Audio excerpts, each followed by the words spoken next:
If the deal goes through, I think Comcast would be a potential winner in the sense that it would be emboldened to come up with a more compelling offer that could potentially, trump Disney's offer for Fox.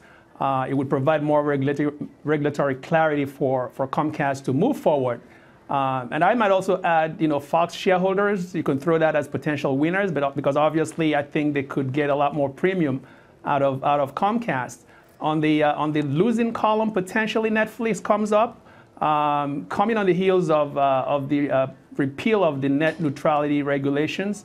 I think more video consolidation as a result of the merger of AT&T and Time Warner, would seem like a 1-2 punch from the government against the Netflix and other proponents of net neutrality. So I think that would be a potential loss for Netflix.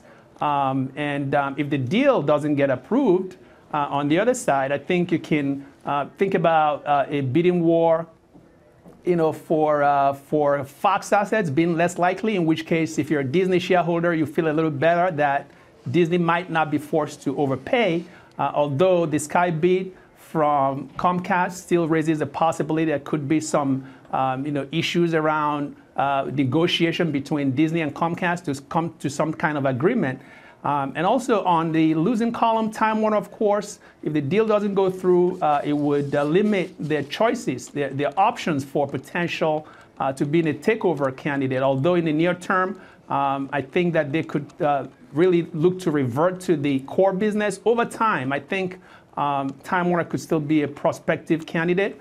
Although if any party wants to acquire Time Warner against this regulatory picture of a merger that's not approved, I think you can count on potentially less discount that the company could attract compared to the offer that they have on the table today from AT&T. It appears, Tuna, that no matter what happens here, a lot of media assets are going to be in play one way or another.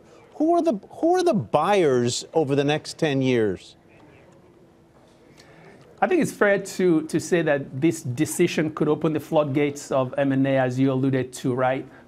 Remember, the case that Time Warner and AT&T made to the court is that the competition now has evolved beyond traditional media to include the so-called FANG companies. So I think you can look at that from that perspective, where these FANG names are going to be much more active as potential suitors in a rapidly changing landscape. The big technology and internet companies are already investing aggressively in content. So I think that really speaks to how the landscape has continued to evolve and look to these companies to become a lot more active going forward. Hey there, thanks for checking out CNBC on YouTube. Be sure to subscribe to stay up to date on all of the day's biggest stories. You can also click on any of the videos around me to watch the latest from CNBC. Thanks for watching.